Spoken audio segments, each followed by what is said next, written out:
चलिए दोस्तों, आज की इस वीडियो में हम लोग जानेंगे प्रकाश के अपवर्तन मतलब रिफ्लेक्शन ऑफ लाइट के बारे में जानेंगे। ठीक, इसके पिछले वाले वीडियो में प्रकाश के प्रवर्तन जो होता है रिफ्लेक्शन ऑफ लाइट वो पढ़ चुके हैं। आज हम लोग पढ़ेंगे रिफ्लेक्शन ऑफ लाइट मतलब जिसको बोलते हैं प्रकाश का अपवर्तन। प्रकाश के अपवर्तन जो घटनाएं होती है हम लोग के जीवन में बहुत ज्यादा देखने को मिलती है, आपके आसपास भी मिलती है। आप कभी कल गौर किए हैं कि आप पानी में पैर डालते हैं, देखिएगा आपका पैर मुड़ल जैसा प्रतीत होता है। यदि वो भी नहीं हो तो आप एक काम करिएगा, बाल्टी जो होता है बाल्टी में पानी भर लीजिएगा, उसमें एक छड़ी डाल दीजिएगा तो छड़ी जो होता है ना मुड़ा हुआ प्रतीत होता है। इस सब का रीजन कौन होता है? प्रकाश का अपवर्तन होता है। वो छोड़िए, आप एक काम करिएगा, जो मछली होता है देखिएगा, मछली जो होता है अपने स्वतः से उठा हुआ प्रतीत होता है। किसके कारण से उठा हुआ? तो प्रकाश के अपवर्तन के कारण से ही।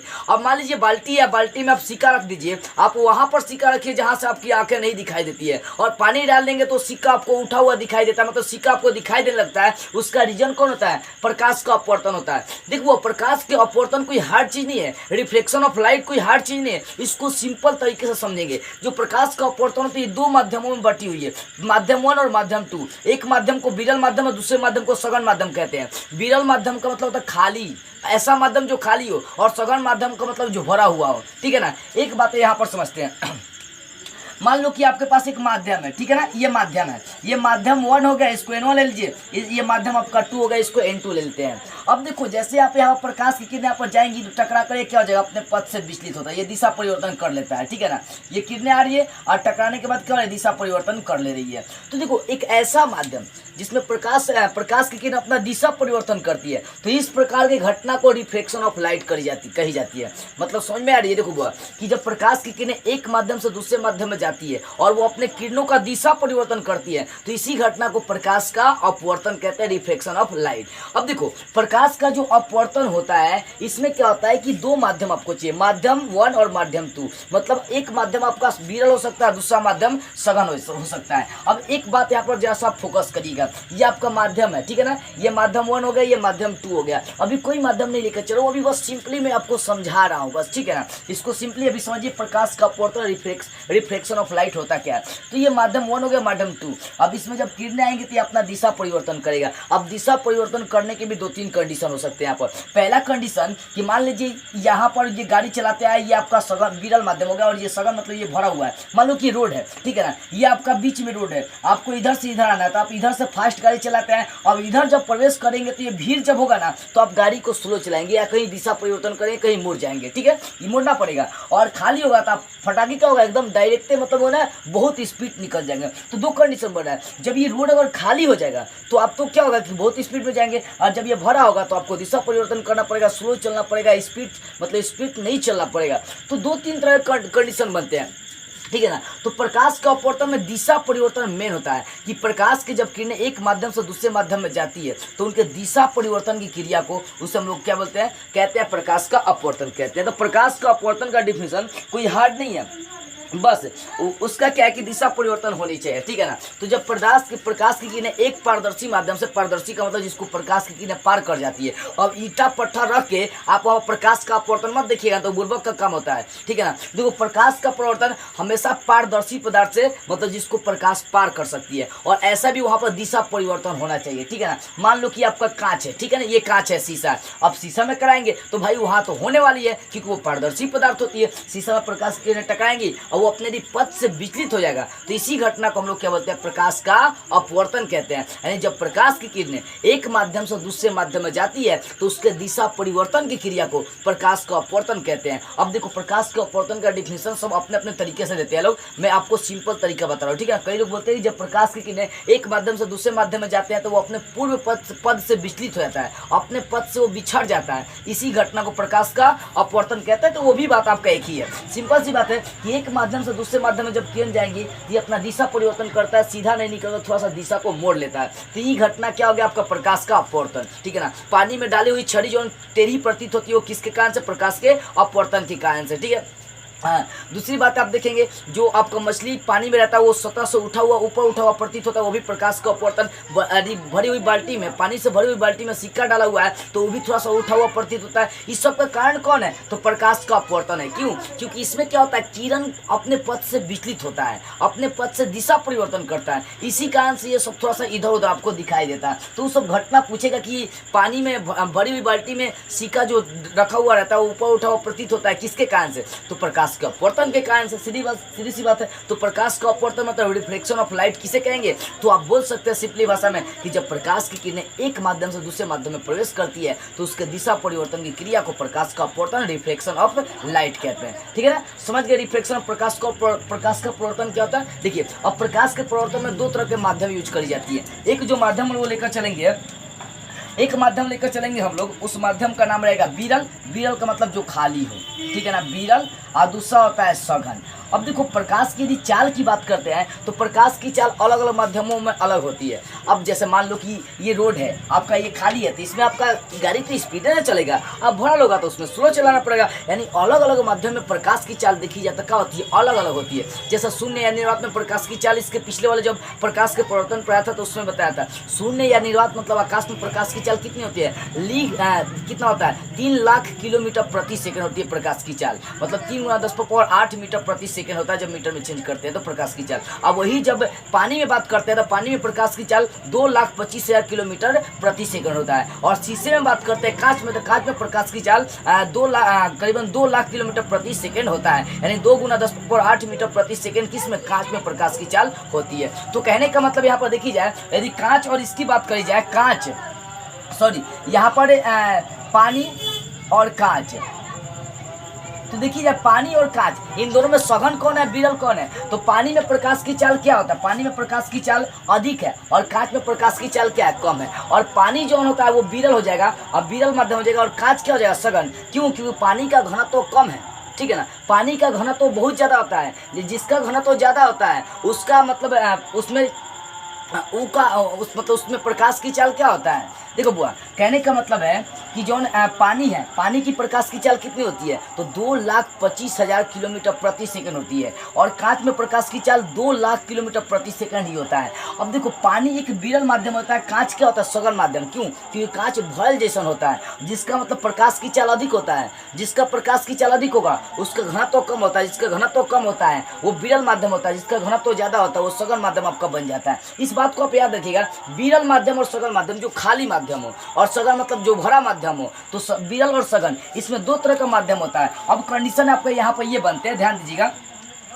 कंडीशन आपका ये बनता है कि मान लीजिए कि आपका ये वाला जो माध्यम है ये विरल माध्यम है और ये वाला माध्यम आपका सघन माध्यम है, ठीक है ना। अब आपका जो किरण है वो किस माध्यम में आ रही है? तो विरल से सघन में आ रही है। अब ध्यान दीजिए, वो जब विरल से सघन में आएगी तो ये अपना दिशा परिवर्तन तो करेगी, और दिशा परिवर्तन करने के बाद ये जो है ना, जब दिशा परिवर्तन करेगी तो यहाँ पर जो है ना ये अभिलंब की ओर मुड़ जाएगी। कब? जब प्रकाश की किरणें विरल से सघन में जाएंगी। अब यहाँ से आएंगी तो ये सघन है, मतलब भरल है एकदम पूरा का पूरा। जब ये भरल है तो क्या इसमें स्पीड जाएगा? ये सोचेगा कि जब ये भरल है हम इसमें स्पीड नहीं जा सकते हैं, तो कहीं ना कहीं मुड़ना पड़ेगा। ये क्या करेगा? गली गुच्ची वाला रास्ता खोजना स्टार्ट कर देगा, मतलब मुड़ेगा कहीं ना कहीं, ये फिक्स है। वही बात है कि जब प्रकाश की किरणें विरल से सघन में आती है तो वो किधर मुड़ जाती है? तब वो अभिलंब की ओर मुड़ जाती है। जो अभिलंब होता है उस दिशा में क्या होती है? वो मुड़ जाती है। तो इस बात को जो है ना, मतलब ध्यान से बेटर से जो है ना आप याद रखिएगा, ठीक है ना। तो समझ में आ रही है? कब? ये पहला कंडीशन हो रहा है, प्रकाश के अपवर्तन का पूछता है कि जो दैनिक जीवन में उपयोग है वो कहाँ कहाँ होता है। तो पहला उपयोग ये होता है कि जब किरणें विरल से सघन में प्रवेश करती है तो क्या होता है? मुड़ेगा, अभिलंब की ओर मुड़ जाता है। आप वही अगर ये उल्टा कर देते हैं, यहाँ पर ध्यान दीजिएगा, ये पहला कंडीशन आपका हो गया। दूसरा कंडीशन हम लोग देखते हैं, ये पहला। दूसरा कंडीशन समझते हैं कि मान लीजिए ये आपका ये वाला आपका जो है ना सघन माध्यम है, ठीक है, सघन माध्यम है, और ये वाला जो है ना आपका विरल माध्यम है, ठीक है। तो सघन और विरल माध्यम है। अब यहाँ पर आपका किरण जो है, प्रकाश की किरण, वो सघन से किस में जा रही है? विरल में जा रही है। तो पहले तो दिशा परिवर्तन करेगा वो। अब दिशा परिवर्तन करेगा तो ये मुड़ेगा नहीं, डायरेक्ट एकदम सीधा निकल जाएगा। क्यों? क्योंकि हई तो भरल स्थान था तो इसमें धीरे धीरे आएगा, लेकिन हई आपका खाली स्थान है तो इसमें डायरेक्ट एकदम सीधा निकल जाएगा, मतलब बहुत जल्दी दूर भाग जाएगा। यानी जब किरणें सघन से विरल में आती है तो वो क्या होता है? अभिलंब से दूर भाग जाती है। लेकिन जब वही विरल से सघन में जाती है तो अभिलंब अविलंब की ओर मुड़ जाती है, लेकिन सघन से विरल में आएगी तो अविलंब से दूर हट जाती है। और जब आप लंबवत डालेंगे तो वो उसी माध्यम में वापस लौट जाती है। लंबवत किरने की सबसे बड़ी खासियत होती है बुआ। तो ये 3 तरह का जो है ना प्रकाश के अपवर्तन के हम लोग दैनिक जीवन में क्या करते हैं, उपयोग करते हैं। क्या करते हैं, उपयोग करते हैं, ठीक है ना। तो पहला उपयोग क्या था, जब विरल से सघन में जाएंगे तो वो मुड़ेगा, मतलब अविलंब की ओर मुड़ जाती है। और वही सघन से जब विरल में जाएंगे तो अविलंब से दूर हट जाती है। और तीसरा कंडीशन क्या था, तीसरा आपका ये था कि जब आप इसमें लंबवत डाल देंगे तो वो क्या हो जाएगा, बिना मुड़े जो है ना सीधी निकल जाती है। ये बिना मुड़े क्या हो जाएगा, सीधी निकल जाती है। यहाँ पर कोई दिशा परिवर्तन नहीं होता। तो पूछ सकता है आपके एग्जाम में कि प्रकाश के अपवर्तन के दैनिक जीवन में उपयोग को लिखे। तो प्रकाश के अपवर्तन के दैनिक जीवन में उपयोग क्या क्या है, जब प्रकाश की किरणें विरल से सघन में जाती है तो अविलंब की ओर मुड़ जाती है क्योंकि भीड़ होता है इसमें। और वही जब सघन से विरल में आता है तो अविलंब से दूर भाग जाती है क्योंकि विरल खाली होता है। और वही जब क्या करते हैं, लंबवत किरणें जाते हैं, जब प्रकाश की किरणें माध्यम पर लंबवत पड़ती है तो बिना मुड़े बिना विचलित हुए क्या होती है, एकदम सीधी निकल जाती है। तो ये 3 तरह का प्रकाश के अपवर्तन का हमारे दैनिक जीवन में उपयोग है, ठीक है। तो प्रकाश का अपवर्तन समझ गए। प्रकाश का अपवर्तन जब एक माध्यम से दूसरे माध्यम में जाती है तो इसी घटना को हम लोग प्रकाश का अपवर्तन कहते हैं। प्रकाश का अपवर्तन के दैनिक जीवन में क्या क्या उपयोग है, आप समझिए 3 उपयोग ये आपके दैनिक जीवन में। अब प्रकाश के अपवर्तन की जो मुख्य पॉइंट है उस पर हम लोग मतलब चर्चा करते हैं। प्रकाश के अपवर्तन से संबंधित कुछ पॉइंट है जिसको हम लोग व्याख्या करते हैं, मतलब जिसकी व्याख्या करते हैं। देखिए प्रकाश का अपवर्तन यहाँ पर घटनाएं घटती है। मान लो ये ऊपर वाला आपका विरल है, नीचे वाला सघन माध्यम है, यहाँ पर किरणें आ रही है, टकरा कर अपना दिशा परिवर्तन कर रही है, घटना आपका प्रकाश का अपवर्तन हो रहा है। तो जो इसमें आने वाली किरण होती है उसको हम लोग आपतित किरण, और जो जाने वाली किरण होती है मतलब जो अपवर्तित होती है उसको अपवर्तित किरण कहते हैं। मतलब जाने वाली किरण को अपवर्तित किरण कहते हैं। आपतन बिंदु मतलब ये आपतित किरण जिस बिंदु पर टकराती है उसको हम लोग क्या कहते हैं, आपतन बिंदु कहते हैं। ये वाला बिंदु जो है ना ये क्या कहलाएगा, आपका आपतन बिंदु कहलाएगा। आपतन बिंदु, ये सारी बात तो हम लोग ठीक प्रकाश के प्रवर्तन में भी समझ लिए थे।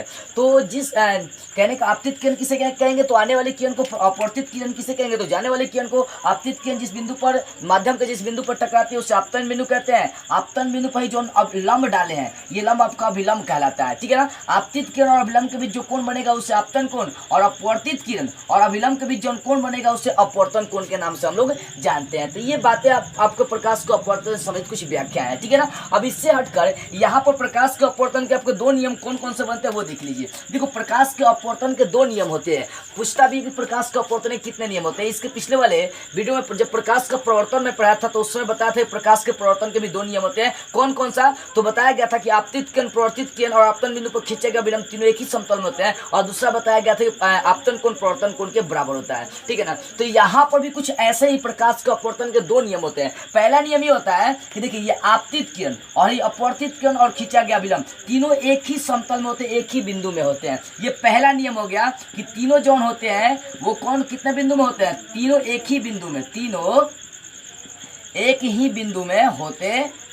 कौन कौन, तो ये आपतित किरण और अपवर्तित किरण और खींचा गया अभिलंब ये तीनों कहाँ होते हैं, तो एक ही बिंदु में होते हैं। ये पहला नियम होता है प्रकाश के अपवर्तन का। आपको प्रकाश के अपवर्तन का पहला नियम लिखना होगा तो क्या लिखेंगे, तो पहला नियम जो प्रकाश के प्रवर्तन का था ना उसमें प्रवर्तित किरण था, इसमें अपवर्तित किरण हो जाएगा और वही नियम होगा जो प्रकाश के प्रवर्तन का नियम था। तो आपतित किरण और ये अपवर्तित किरण और खींचा गया अभिलंब तीनों एक ही समतल में, चाहे तीनों एक ही बिंदु पर होते हैं। देखिए ये तीनों एक ही बिंदु से आपका गुजर रहा है, आपतित किरण, अपवर्तित किरण और अभिलंब ये तीनों एक ही बिंदु में होते हैं। तो प्रकाश के अपवर्तन का पहला नियम क्या होता है, पहला नियम ये होता है कि आपतित किरण, खींचा गया विलंब और अपवर्तित किरण तीनों एक ही बिंदु में होते हैं। और दूसरा जो नियम होता है वो बहुत इंपॉर्टेंट होता है। देखो दूसरा नियम होता है ये आई आपतन कोण हो गया, आर अपवर्तन कोण हो गया। तो आपतन कोण कीजिए, तो आपतन कोण कीजिए, जय का मतलब क्या होता है, साइन होता है। ये आई आपतन कोण हो गया, ठीक है ना।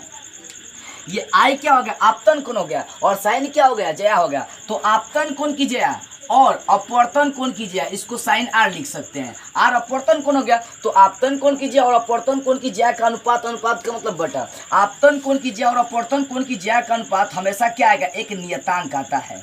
ये आपका प्रकाश का अपवर्तन का दूसरा नियम होता है। क्या होता है, तो आई आपतन कोण, आर प्रवर्तन कोण होता है। तो आपतन कोण की ज्या और ये अपवर्तन कोण की ज्या दोनों का अनुपात क्या होता है, हमेशा एक नियतांक आता है, नियतांक आता है। इसका हमेशा मान क्या आएगा, तो एक नियतांक कांस्टेंट आएगा। साइन आई और साइन आर का हमेशा मान क्या आएगा, अच्छा रहेगा, आपको नियतांक मिलेगा। तो ये 2 तरह का नियम होता है। ये जो प्रकाश का अपवर्तन का दूसरा नियम होता है, जानते हैं इसको स्नेल नियम के भी नाम से जानते हैं। कई बार पूछा भी है कि स्नेल नियम को लिखिए, इसको क्या कहते हैं, स्नेल नियम के नाम से हम लोग जानते हैं, ठीक है ना। स्नेल नियम भी इसको कहते हैं। इस बात को याद रखिए, प्रकाश के अपवर्तन के 2 नियम होते हैं, रिफ्लेक्शन ऑफ लाइट के 2 नियम होते हैं। Law of reflection of light, प्रकाश के अपवर्तन के नियम क्या होते, कितने होते हैं, 2 होते हैं। कौन कौन सा, तो आपतित किरण, अपवर्तित किरण और खींचे गए अवलंब तीनों एक ही बिंदु में होते हैं। और दूसरा, आपतन कोण की ज्या और अपवर्तन कोण की ज्या का अनुपात हमेशा एक नियतांक होता है। ये प्रकाश के अपवर्तन के दूसरे नियम है, और प्रकाश के इस अपवर्तन के दूसरे नियम को स्नेल का नियम भी कहते हैं। आपसे एग्जाम में पूछ भी सकता है कि स्नेल के नियम को लिखे,